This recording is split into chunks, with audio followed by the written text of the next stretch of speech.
La parole est à Monsieur Jean-Michel. Monsieur Molac. Alors, la parole est à Monsieur Molac pour le groupe Liberté et Territoires pour 10 minutes.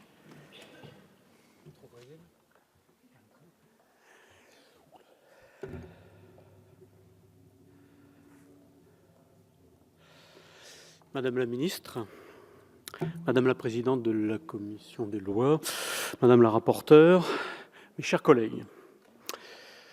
Madame la garde des Sceaux, à l'automne dernier, lors de l'examen en première lecture de ce texte devant notre Assemblée, Jean-Michel Clément, vous avez fait part des inquiétudes du groupe Liberté et Territoires face aux dispositions que vous vous proposiez d'adopter pour réformer notre justice.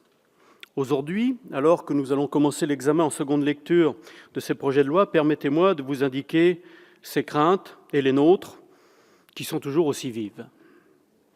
Elles sont partagées par de nombreux professionnels de la justice, démontrant que ce n'est pas le corporatisme qui les anime, mais bien au contraire, une même volonté de construire une justice accessible et respectueuse des droits et des libertés de nos compatriotes. Ces craintes sont renforcées par les conditions chaotiques dans lesquelles cette réforme a été examinée en première lecture. Nos débats nous ont démontré l'incapacité d'évoluer vers d'autres propositions, des propositions de sagesse et de bon sens, des propositions faites pour une justice de proximité, efficace et digne d'une démocratie moderne. Vous avez presque systématiquement rejeté les amendements des groupes minoritaires ou d'opposition à l'Assemblée nationale. Vous avez refusé d'écouter et d'entendre nos avertissements sur les conséquences de certaines de vos mesures et d'intégrer dans vos projets de loi les solutions que nous vous soumettions. Tant en commission qu'en séance publique, le groupe Liberté et Territoires a travaillé de manière constructive, mais votre majorité n'a pas daigné prendre en considération nos ajouts. Votre majorité a également refusé d'entendre la mobilisation du monde judiciaire, et cela est particulièrement regrettable à l'heure où nos concitoyens demandent à nos élus, mais aussi à notre gouvernement, d'être plus à l'écoute de leurs difficultés et de leurs attentes. Il ne peut y avoir une posture d'écoute proclamée d'un côté et une expression d'intransigeance de l'autre. Madame la ministre, entendez tous ceux qui font le quotidien de notre justice. Entendez les magistrats qui œuvrent dans les cours et tribunaux en sous-effectif permanent. Entendez les personnels des greffes et d'une justice engorgée. Entendez les avocats qui ne sont pas là pour ralentir l'administration de la justice, mais bien pour remplir leurs offices, celle d'assurer, en toutes circonstances, les droits de la défense. Aussi, à l'occasion de ce nouvel examen, je vous invite à prêter une attention toute particulière aux justiciables et aux professionnels qui vivent dans ces territoires, ainsi qu'aux messages portés par les députés enracinés dans le quotidien de nos concitoyens. Le groupe Liberté et Territoires a déposé un certain nombre d'amendements qui visent notamment à préserver et renforcer une justice de proximité, à protéger les droits de la défense, à assurer un égal accès à la justice pour chacun de nos compatriotes. Nous devons veiller à ne pas bouleverser l'organisation de la justice par le biais d'amendements déposés à la dernière minute. L'exemple le plus choquant est votre volonté de voir réformer la justice des mineurs par voie d'ordonnance, alors que même il s'agit d'un vrai débat de société, alors que nous ne savons rien de vos intentions quant à conjuguer les mesures éducatives et les sanctions. Cette façon de procéder ne nous convient pas, et je pense que la représentation nationale a à s'investir dans ces questions. Notre collègue Jean-Michel Clément, qui est un spécialiste de la question, aurait bien voulu être entendu et avoir le privilège de pouvoir participer à tout cela. Donc, les conditions dans lesquelles les deux textes soumis à notre examen ont été adoptés en première lecture ne sont pas, à notre avis, à la hauteur de la gravité d'un texte qui propose de réformer la justice. Ainsi, il aurait été légitime que la loi organique fasse l'objet d'un vote solennel. Comme je vous le disais à l'instant, les députés de notre groupe ont déposé un certain nombre d'amendements. Tous ont été guidés par l'intérêt général, par la mise en œuvre d'un service public de la justice proche de nos concitoyens, par la réalisation d'un maillage territorial équilibré et l'évolution vers une institution judiciaire organisée pour répondre aux enjeux de demain. Madame la ministre, nous souhaitons qu'à l'occasion de cette seconde lecture, avec votre majorité, vous ouvriez la porte aux amendements qui ne sont pas issus de votre formation politique ou à celle de vos amis.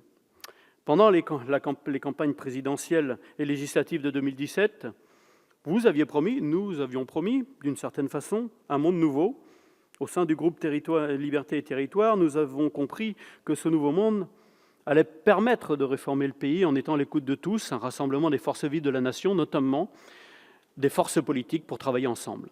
Si jusqu'à présent cela n'a pas été le cas, il n'est cependant pas trop tard.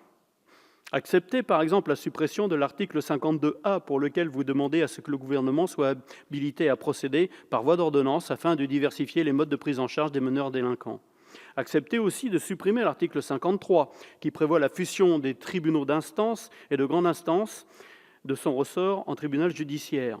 Cette fusion entraînera inévitablement, à notre avis, à terme, la refonte de la carte judiciaire, contribuant ainsi à l'éloignement de la justice des citoyens et à la création de déserts judiciaires. Il m'apparaît essentiel qu'en ce domaine aussi toutes les parties prenantes soient concernées, la justice bien sûr, mais aussi les représentants des justiciables, à travers les comités départementaux d'accès au droit par exemple, dans lesquels sont présents les élus locaux. Accepter également d'inscrire une obligation de transparence des algorithmes pour les outils de traitement algorithmique des décisions de justice. Au-delà de la régulation du cadre de la diffusion des décisions de justice, il est important d'encadrer les outils qui assureront l'exploitation de ces décisions mises en ligne. Ces outils livreront en effet des informations sur les pratiques des juridictions et permettront de fonder des analyses et des prédictions, potentiellement discutables, quant à l'issue de certains litiges. C'est pourquoi, comme le souligne le rapport Cadiet, qui vous a été remis il y a un an, l'objectivité et la qualité de ces traitements représentent un enjeu de transparence essentiel. Acceptez, Madame la Ministre, de tenir compte de nos autres amendements sur les différents articles de vos textes, qui sont issus de la réalité du terrain, de l'expérience, du bon sens des professionnels du droit, qui défilent en ce moment contre votre réforme. Liberté, égalité, justice et proximité, voilà ce qui doit vous guider, nous guider tout au long de nos débats, si nous voulons parvenir à un texte équilibré à la hauteur des enjeux. Ainsi, ne donnez pas prise à une organisation de la justice dictée par des contingences financières que les services de Bercy ont seulement comme boussole, à l'exclusion de tout autre critère qualitatif. On n'appréciera pas la qualité de la justice selon des données issues des éditeurs numériques. Sous couvert d'économie et de rationalisation, ne laissez pas non plus déshumaniser notre justice en faisant du numérique le support des procédures, que rien ne remplacera la relation directe, bien sûr, entre les magistrats et le justiciable. Sous couvert de simplifier la vie des citoyens dans la justice du quotidien, ne fragilisez pas les droits des justiciables.